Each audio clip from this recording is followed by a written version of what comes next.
Hi PUBG Sports fans, I'm your PUBG Sports guide, Amy, and I'm here with Paperson. It's been a long time, hi. Yeah, it has been a long time. It's good to be back. I'm excited for PUBG Sports this year, really excited.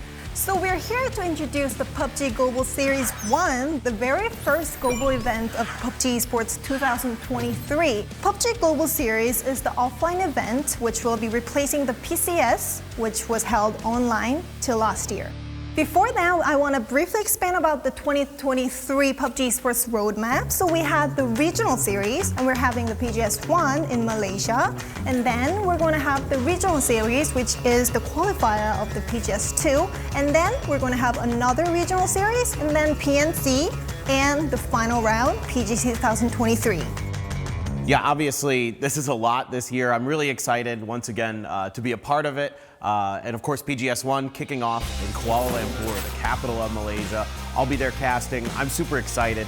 April 27th until May 7th, so tons of action to look forward to.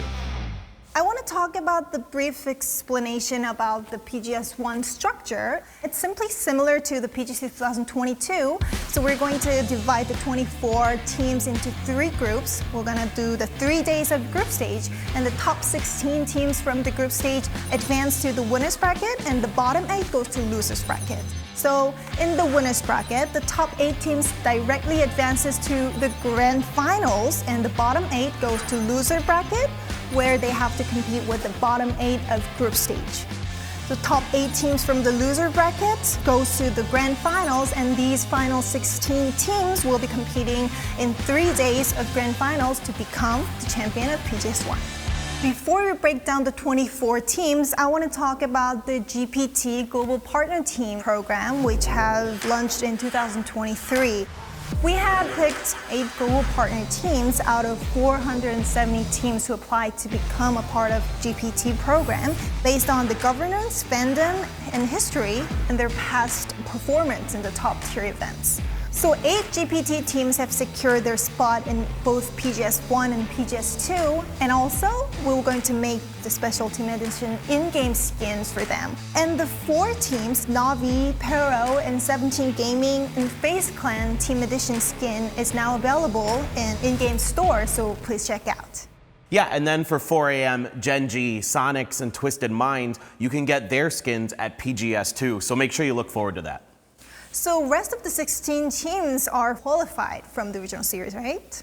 Yes, exactly. So they were really intense qualifiers. Of course, we have 3 teams from the PAS, 2 teams from the PTS, 1 team from the PVS, PCR, PJC, and PML, 2 teams from the PCL, 3 teams from the PWS, and 2 teams from the PEC. So teams from all over the world qualifying. So let's break down the 24 teams in details, and this time we're going to explain by the regional series, and we'll start off with PCL, PUBG Champions League. So here we have 3 GPT teams, 4 Angry Men, 17 Gaming, and Patrick Road. I'm really excited about this because, especially 4AM, let's start with them.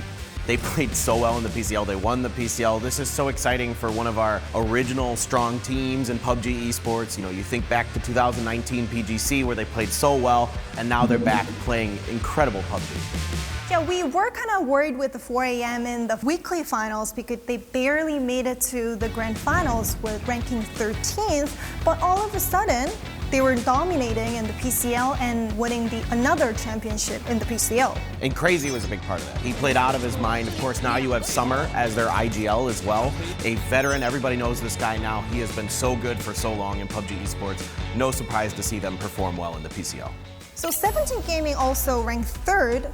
Are their performance? Yeah, and even without Show, who retired, we still have a very strong roster here. I mean, on the backs of Lil Ghost and Xiaobei in particular, they still play extremely well. A great Erangel team. You love to see these guys perform like that. So Patrick Road was 8th. What happened to them? They always seem to be a slow starter and climb up the leaderboard at last. Yeah, of course, after winning 3 PCSs, everybody kind of expected them to be that dominant team that was always challenging for titles. Since then, it hasn't been quite as good. And so I think for Petrichor Road here, really, it's a matter of coordination. If they can get together on the same page and play like we know they're capable of, certainly they can compete for a championship. So in PCL, we had 2 regional seats, and Tiamba Esports and New Happy had secured their spots. I think fans are going to be really happy to see New Happy back once again. The dynamic duo of Zipian and Ming Ming continue to be incredible fraggers. You know, Zipian continues to lead that team to great success as their IGL, so no one should be surprised with the talent that's on this roster that they're able to qualify for a major once again. Yeah, they have the potential. And the Tianba esports with Longsker coming back. Crazy was crazy in the PCL Grand Finals, but as we see the overall PCL, Longsker won the MVP. Tianba, I think we're really excited for this team because they struggled a little bit at the end of last year, but now Longskir's come to the team, and it's a great fit for both Longsker and Tianba. He's brought some much-needed fragging power to this team.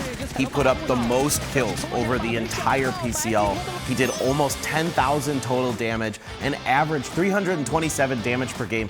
That is flat out nuts, especially in a league like the PCL. Yeah, let's see if he can show off like he did in the infantry and PCS events. So next is a Korean regional series, the PUBG Weekly Series Korea. So here we have one global partner team, Genji. Genji seemed to play very well in the weekly final, but in the grand finals they ended up 5th. Even though the team wasn't the best, the PO was the best player in PWS Grand Finals. No doubt about it. He's still the best. He's probably the best DMR in the world, in my opinion, right now. His stats in the finals are absolutely otherworldly.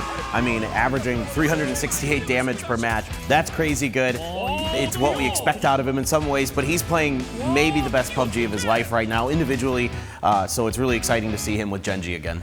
What do you think about the new squad, new Genji squad? They seem to be still having a little bit of struggle getting on the same page at times, but when they're clicking together, they're still a very strong veteran team. You know, you've got players, multiple players who won major titles in PUBG esports, and they're not going to be scared of a big stage like PGS. So here we have 3 qualifiers, Danawa Esports, Pentagram, and Ghibli Esports. And the surprising news is that Danawa Esports finally won their regional series. They were always performing very well on the global stage, but they didn't have a chance to win the regional series. But this year they brought Inonix and Loki with the dynamic duo of Soul and Salute, and I think this team is now complete. This should be the best version of this team we've ever seen. Like, straight up, this is the best team that Danawa has ever fielded. As you can see the emotion from Sonic, the coach of Danawa. I really, really think they have a shot to win PGS. The interesting fact is that Danawa Esports won all the Miramar maps in the last stage. Yeah, I mean, they are a really good Miramar team. So now if they can really start to put it together on Erangel as well, absolutely a team to look out for. And Pentagram ranked 2nd. They are relatively new. Actually, it's a new team. But if you look into the members, they're consisted of the veteran PUBG players. Pentagram was not really playing well in the weekly finals, but so suddenly in the grand finals, they became such a strong team. Yeah, so they were finally able to summon some magic. I mean, Wicked, a really veteran IGL, Hikari, Adder, and Akkad, great players. So we know these guys have a lot of talent. It just took a while for them to kind of get comfortable with each other. What changed for them, I think, was that they started to play more cohesively, safer in the early game. They weren't losing like individual players. So it was just them addressing some problems really well and at the right time. So next was Ghibli Esports, who ranked 3rd. Heaven in particular impressed the heck out of me. I mean, he put up crazy good numbers, 390 damage per match. That is insane. That is better than PO. That's how good Heaven was during this. Ghibli's aggressive style continues to suit them well. Next is for Chinese Taipei. PUBG Master League is back. Global Esports Exit has dominated the league, winning by 150 points gap. Yeah, they're crazy. I mean, every year it just seems like GEX is always the ones that are coming out of Chinese Taipei and playing really well. Leo's back. He's playing out of his mind too, so good to have him back. Of course, some of the greats on that team like Xavier and Zennan. And then Yuri's here now. Some people might remember him from PCS2, Team Sadie's, and PCS2 Asia. But yeah, a really strong team once again. So another one of our legacy teams, just like GEX, Sun Sister, was able to win the PJC this year, coming through at the end with some big points to get ahead of Rascal Jester. A great squad here. Run AX and Imhak have been really, really strong. You also have Taegu, who's a Korean player, but he's been playing in Japan for quite some time with E36 and Rascal Jester previously. And Fevin is there as well, who had a pretty strong series. So overall, this team looks really well balanced, and it's great to see Sun Sister back at an international event again.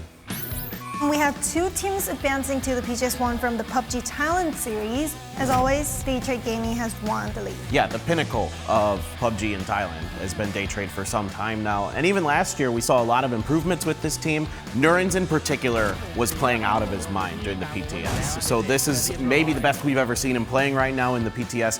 Can't wait to see what he can do at PGS1. Second place was quite changing a lot throughout the event. At the end, Purple Mood Esports with Donna White has secured the last spot.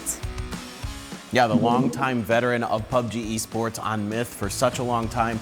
Now he's over here with Purple Mood, taking a group of young players with him and having great success. He himself put up phenomenal numbers, over 300 damage per game, great performance. So really exciting to see these guys be able to come to an event, and let's see if they can perform well.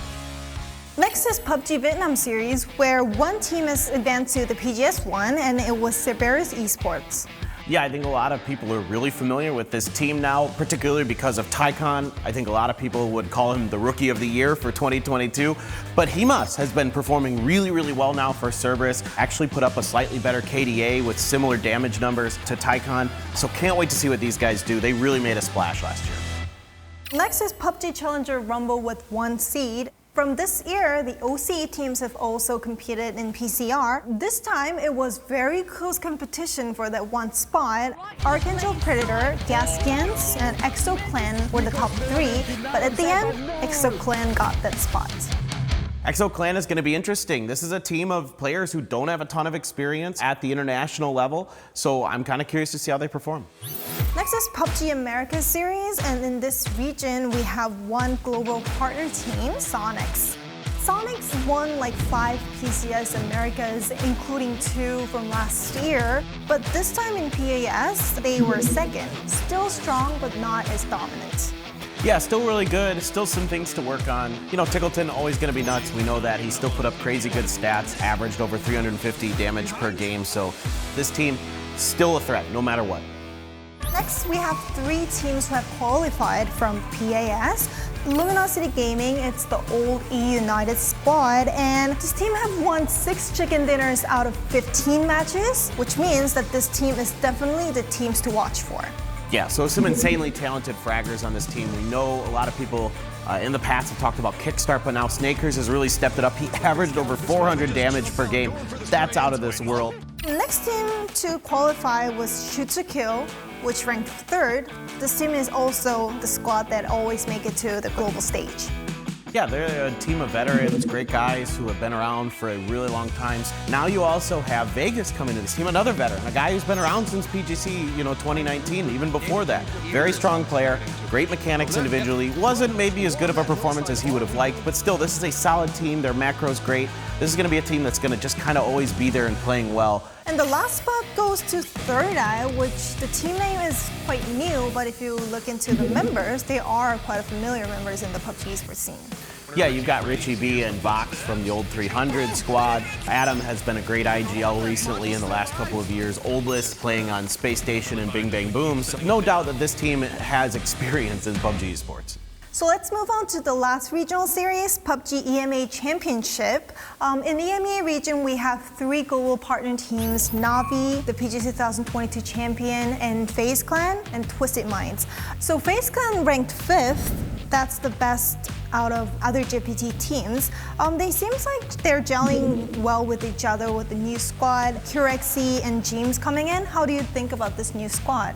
Yeah, I think they're playing really well, actually. Even though they maybe didn't get the result they wanted, their damage numbers are all really good. Everybody averaging about 300 damage or more per game, so that's really strong. I think if they could just get their placement points a little bit higher, get a little bit deeper into games, this should be a team to watch out for.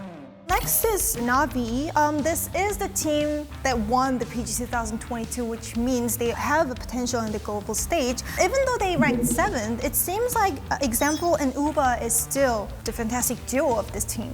Yeah, I don't think you can count out this team very much at all. I mean, with the way that they performed that final day at PGC, everyone will remember that. I have no doubts that these guys can turn around and win PGS1. Next is Twisted Minds. It's quite surprising that they have ranked 8th because this squad is a team that have dominated Europe EMEA events from the past years.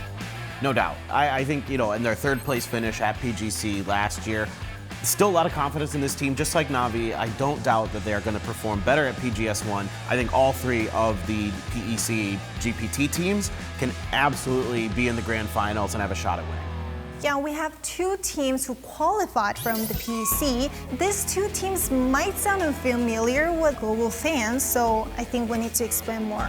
Yeah, Howell has been around for a while. They've qualified for some PCSs previously. They've never gotten better than, I think, 11th place at a PCS. So definitely not a team that was on people's radars to win this. It shocked me, for sure. But they played really, really well, especially Ruren. He played out of his mind during the grand finals here. So I'm really curious to see how they do at PGS1. Maybe this is just their year.